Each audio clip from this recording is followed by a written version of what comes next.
신명기는 모세가 요단 동편에서 이스라엘 신세대에게 하나님의 법을 자세하게 풀어서 설명한 것입니다. 출애굽 1세대는 가나안 땅을 점령하라는 하나의 명령에 불순종함으로 심판을 받아 광야에서 죽습니다.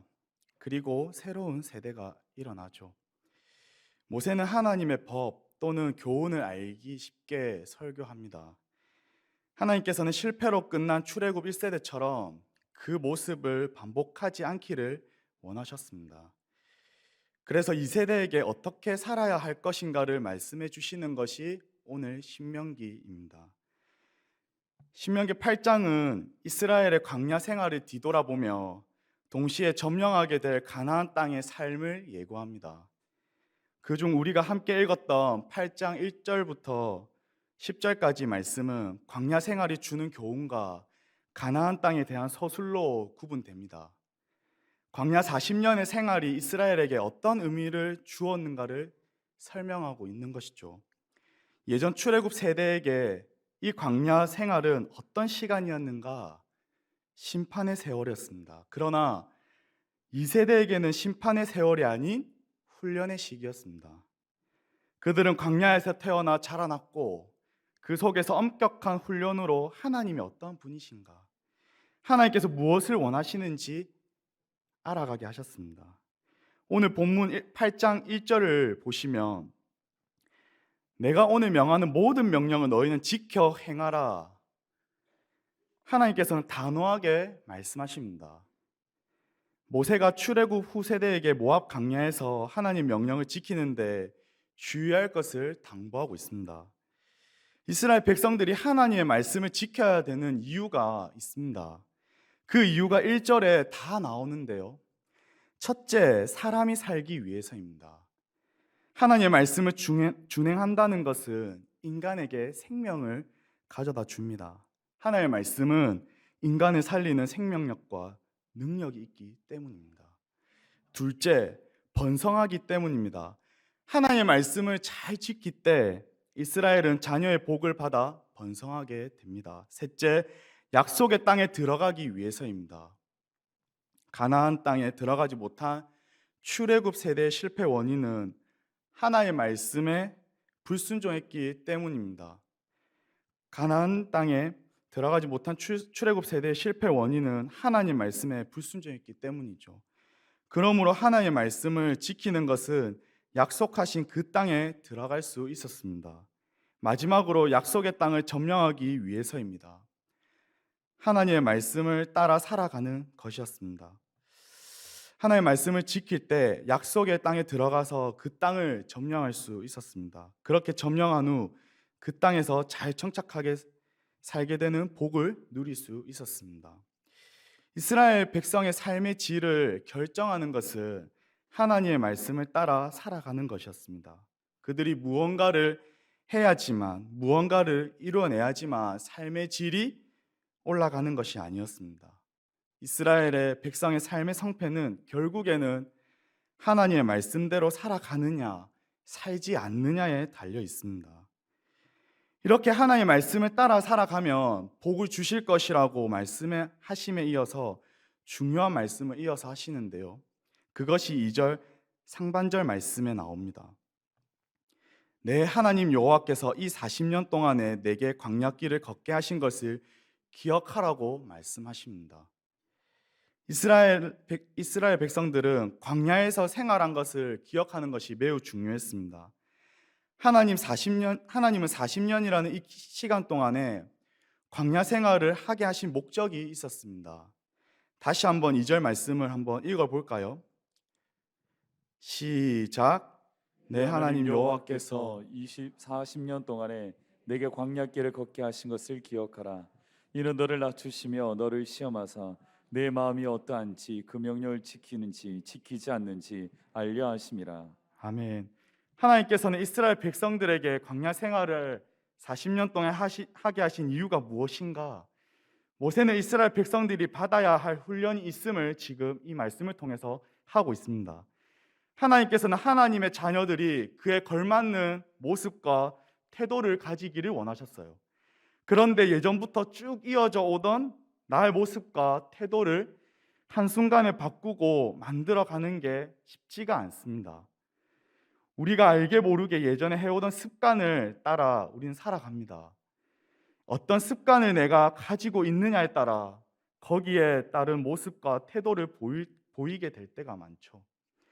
그래서 습관이라는 것이 내가 늘 익숙하게 해왔던 것들을 하는 것이기 때문에 어떻게 보면 이 습관은 굉장히 무서운 것입니다. 우리의 잘못된 태도를 하나하나 바뀌는 데는 시간이 필요합니다.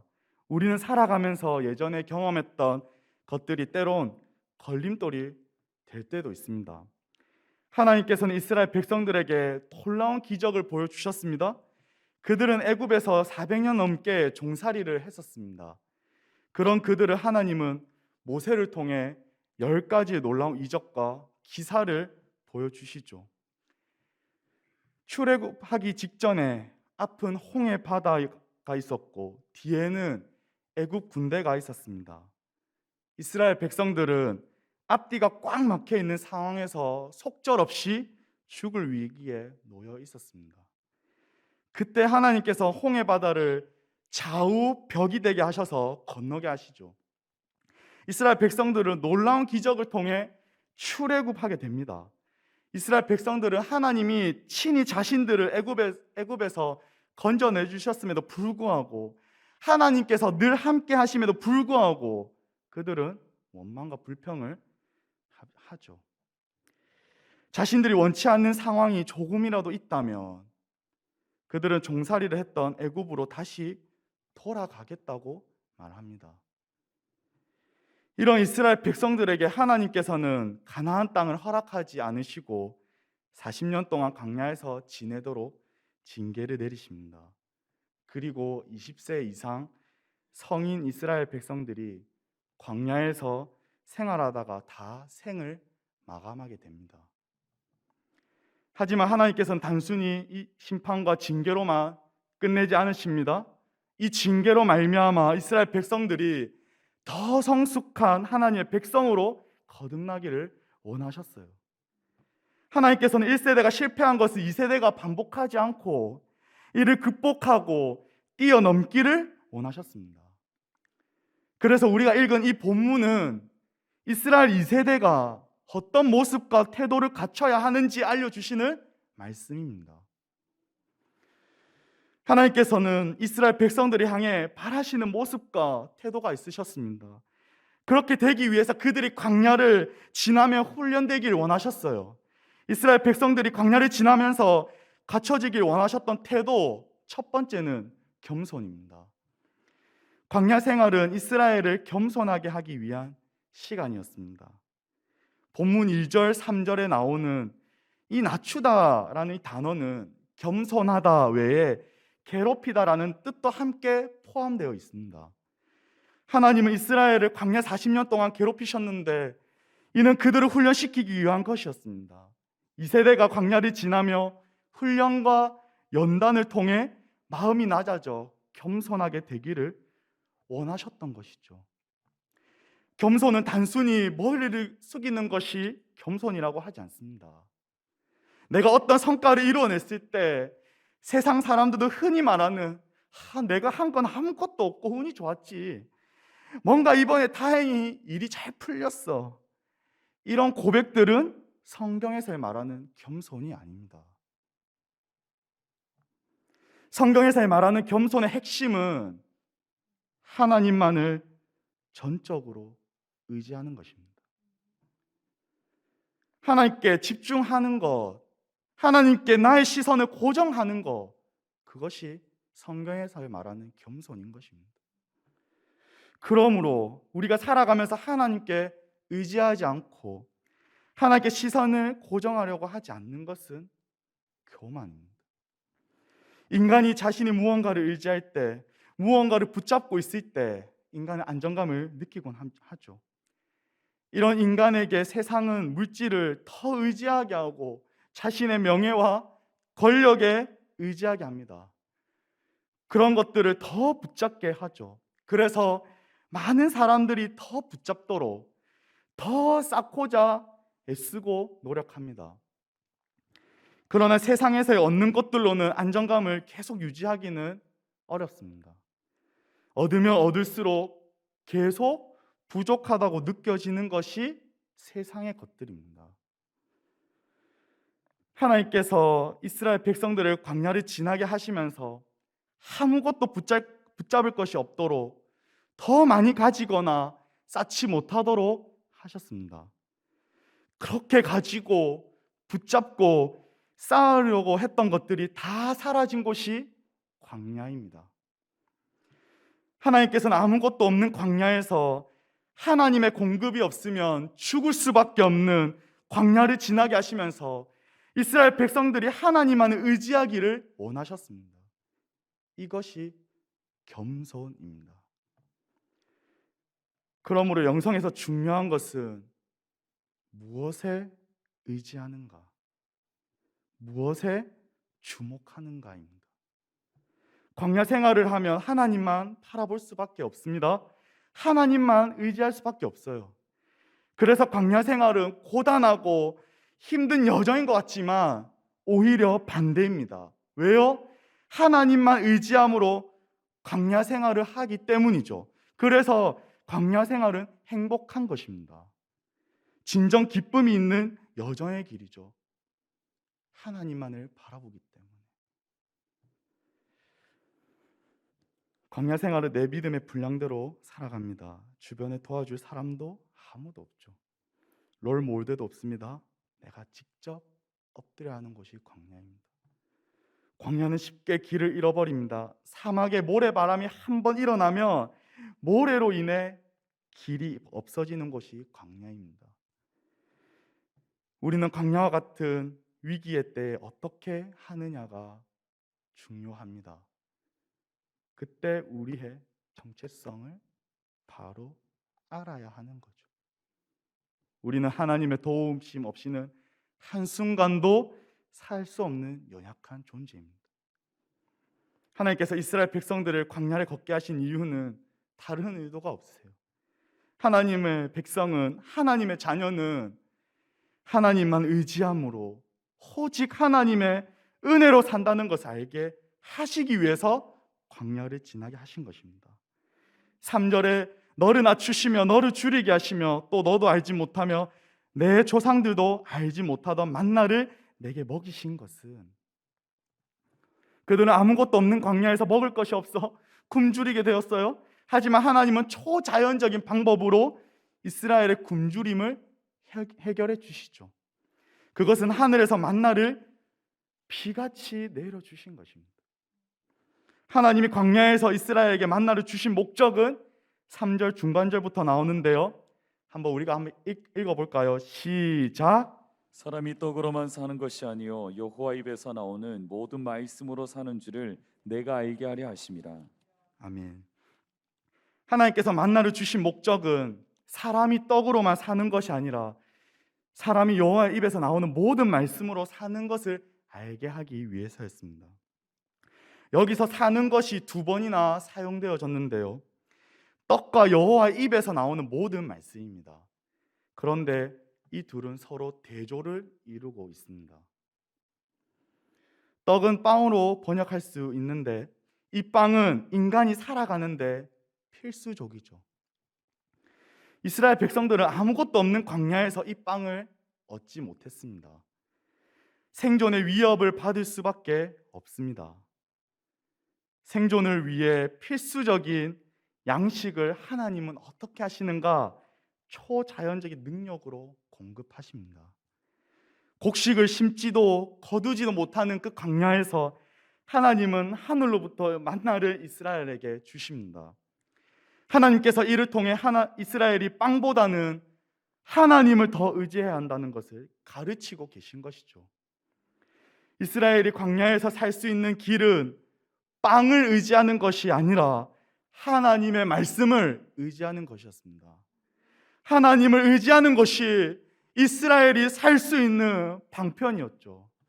믿음의 동력자 여러분, 우리가 살아가는 삶 속에서 하나님의 말씀으로 살아가는 줄 믿습니다. 우리의 인생의 가장 중요한 것은 빵이 아니라 하나님을 의지하는 것인 줄 믿습니다.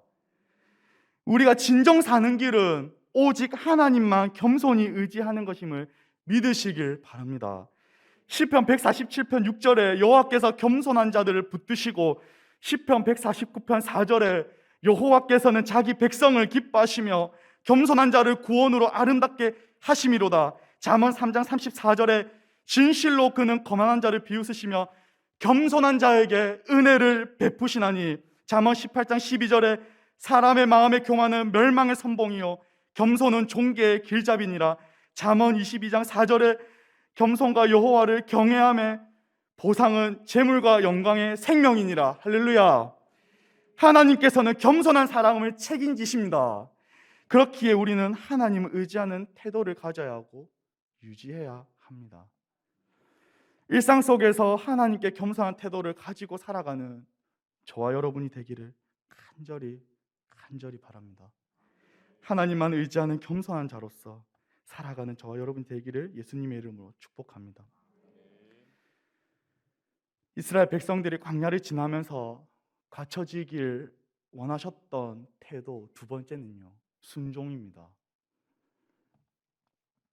본문 2절과 6절에 나오는데요, 2절에 그 명령을 지키는지 지키지 않는지 알려 하심이라. 6절에 함께 읽어볼까요? 시작. 내 하나님 여호와의 명령을 지켜 그의 길로 따라가며. 하나님께서는 이스라엘 백성들이 순종을 훈련하기를 원하셨습니다. 하나님의 자녀라면, 그리스도인이라고 한다면 순종하는 것을 배워야 합니다. 하지만 순종하는 것이 쉽지가 않습니다. 사랑하는 성도님들, 살아가시면서 하나님께 순종하시는 게 잘 되시던가요? 참 어려울 때가 많죠. 우리는 순종보다 오히려 불순종에 더 익숙합니다. 에베소서 2장 2절에 너희는 이 세상 풍조를 따르고 공중의 권세 잡은 자를 따랐으니 곧 지금 불순종의 아들들 가운데 역사하는 영이라. 에덴 동산에서 아담과 하와가 하나님의 말씀에 불순종하면서 죄가 이 세상에 들어오게 되었습니다. 그래서 로마서 5장 12절에는 이렇게 말씀하고 있으십니다. 한 사람으로 말미암아 죄가 세상에 들어오고, 이어서 5장 19절에는 이렇게 말씀하십니다. 한 사람이 순종하지 아니함으로 많은 사람이 죄인 된 것 같이. 인간은 누구나 죄 아래에서 태어나게 되어 있습니다. 그러므로 불순종의 아들들 가운데 역사하는 사탄 마귀들에 의해서 인간은 순종보다 불순종에 더 익숙해져 있습니다. 이스라엘 백성들은 지속적으로 불순종했습니다. 출애굽한 이스라엘 백성들은 애굽에서 종살이를 하면서 불순종이 그들 마음에 자리 잡혀져 있었습니다. 하나님의 법도와 규례에 순종하지 않고 자신들의 중심으로만 입장 표명을 했습니다. 또 어떻게 하나요? 심지어 하나님께서 기상천외한 방법으로 은혜를 베풀어 주셨건만 그들은 하나님을 가차없이 저버리고 금송아지를 만들어 버리죠. 이와 같은 모습은 이스라엘 백성들에게만 있는 것이 결코 아닙니다. 오늘날 살아가는 우리에게도 하나님께 불순종하고자 하는 동일한 모습이 있습니다. 내 마음대로 살아가고 싶고 내가 중심이 되어 내 만족과 내 이익만 챙기려고 하는 것이 우리 마음에 늘 도사리고 있죠. 그래서 불순종은 저주입니다. 왜일까요? 하나님과 관계를 멀어지게 하기 때문입니다. 하나님과 관계가 점점 멀어지다 보면 결국은 떠나게 되어 있습니다. 그러면 생명도 잃어버리는 것입니다. 그렇기에 불순종은 큰 저주인 것이죠. 그러나 이러한 불순종의 저주를 끊어버리는 분이 계셨으니 그분은 예수 그리스도셨습니다. 예수님께서는 순종의 모습을 친히 우리에게 보여주셨어요. 그래서 로마서 5장 19절 중간절에 보시면 한 사람이 순종하심으로 많은 사람이 의인이 되리라. 또한 빌립보서 2장 6절부터 쭉 말씀을 보시면 그는 근본 하나님의 본체시나 하나님과 동등됨을 취할 것을 여기지 아니하시고 7절 자기를 비워 종의 형체를 가지사 사람들과 같이 되셨고 8절에 사람의 모양으로 나타나사 자기를 낮추시고 죽기까지 복종하셨으니 곧 십자가의 죽으심이러라. 이렇게 말씀하고 있습니다. 예수님께서 친히 십자가를 지심으로 하늘에 계신 아버지께 순종하는 것이 우리에게 드러내 보여주셨습니다. 온 인류와 온 땅에 불순종으로 인해 저주를 받은 저와 여러분 가운데 우리 구주 예수님께서는 십자가의 사건을 통하여서 단번에 끊어버리셨습니다. 저주 속에서 살아가던 우리에게 살 길을 열어주신 것이죠. 하나님을 믿는 백성들은 치열한 이 땅의 현장에서 어떠한 태도를 갖추고 살아가야 하는지 알려주셨습니다. 믿음의 동역자 여러분, 하나님께서는 순종하는 사람을 찾고 계십니다. 하나님께서는 우리가 말씀에 순종하는가를 보십니다. 순종하는 것이 잘 되지 않고 너무 힘들지만 하나님께서 하신 명령과 법도와 규례를 한번 지켜보려고 내가 과연 애쓰고 노력하는가? 부족하고 연약할지라도 하나님 말씀에 순종해 보려고 하나님께 엎드려 간곡히 도움을 구하고 있는가? 그것을 하나님은 보십니다. 그런데 수많은 사람들은 삶이 힘들어지면 하나님의 말씀에 순종하지 않습니다. 힘든 일이 생기면 하나님의 말씀을 더 거역하려고 합니다. 하나님으로부터 멀어지고 신앙생활을 소홀히 합니다.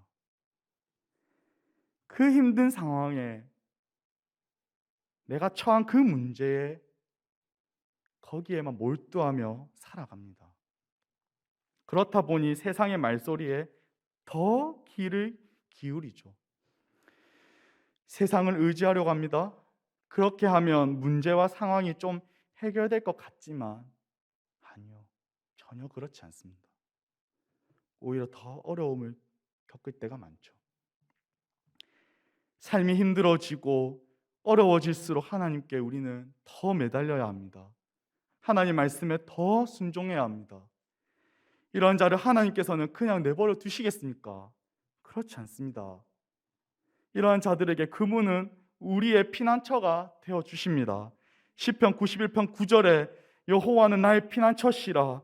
이사야 25장 4절 주는 포악자의 기세가 성벽을 치는 폭풍과 같은 때에 빈궁한 자의 요새시며 환난 당한 가난한 자의 요새시며 폭풍자의 피난처이시며 예레미야 17장 17절 한번 같이 읽어볼까요? 시작. 주는 내게 두려움이 되지 마옵소서. 재앙의 날에는 주는 나의 피난처이시나. 할렐루야. 아멘. 하나님은 우리의 피난처이십니다. 우리를 지켜보호하는 분이세요. 하나님께서는 순종하는 자를 끝까지 붙들어 주십니다. 하나님의 말씀에 순종하는 자를 친히 인도해 주실 줄 믿습니다. 그러므로 하나님께 끝까지 순종하는 저와 여러분이 되기를 바랍니다. 우리 하나님은 절대로 우리를 그냥 내버려 두지 않으십니다. 하나님의 말씀에 순종할 때 그 전능하신 그분께서 우리의 인생을 책임져 주십니다. 무엇보다 우리가 순종해야 하는 가장 이유는 무엇일까요? 히브리서 5장 9절에 자기에게 순종하는 모든 자에게 영원한 구원의 근원이 되시고 구원과 연결되어 있기 때문입니다. 복음서에서도 예수님 분명하게 말씀하십니다. 하늘에 계신 내 아버지의 뜻대로 행하는 자라야 천국에 들어갈 수 있다고 말씀하시죠. 하나님은 이스라엘 백성들이 광야를 지나면서 순종의 태도를 갖춰지길 원하셨습니다. 하나님께서는 그들이 순종하면 어떤 복을 주실지도 오늘 본문 7절부터 10절을 통하여서 약속하십니다. 아무것도 없는 광야에서 하나님께 겸손과 순종의 태도를 갖출 때 하나님은 풍성하고 아름다운 땅으로 인도하십니다. 사랑하는 믿음의 동역자 여러분, 하나님께서는 광야를 지나게 하신 의도와 목적이 있었습니다. 겸손과 순종을 배우게 하셨습니다. 겸손과 순종을 통해 하나님의 백성답게, 하나님의 자녀답게 살아갈 수 있습니다. 어떤 상황에 놓여 있을지라도 하나님만 의지하는 겸손한 자가 되시기를 간절히 바랍니다. 삶이 아무리 힘들고 고단하다 할지라도 하나님께 순종하는 사람이 되시길 바랍니다. 하나님의 자녀답게 살아갈 때 전능하신 하나님은 복 주시고 선한 길로 우리를 인도하실 것입니다. 우리의 삶이 아무것도 보이지 않고 아무것도 없는 광야와 같을지라도 오직 하나님만 의지하는 겸손과 하나님의 말씀에 순종하는 자들을 끝까지 붙들어 주시고 책임져 줄 수 믿습니다. 이러한 귀한 은혜를 누리는 저와 여러분이 되기를 예수님의 이름으로 축복합니다.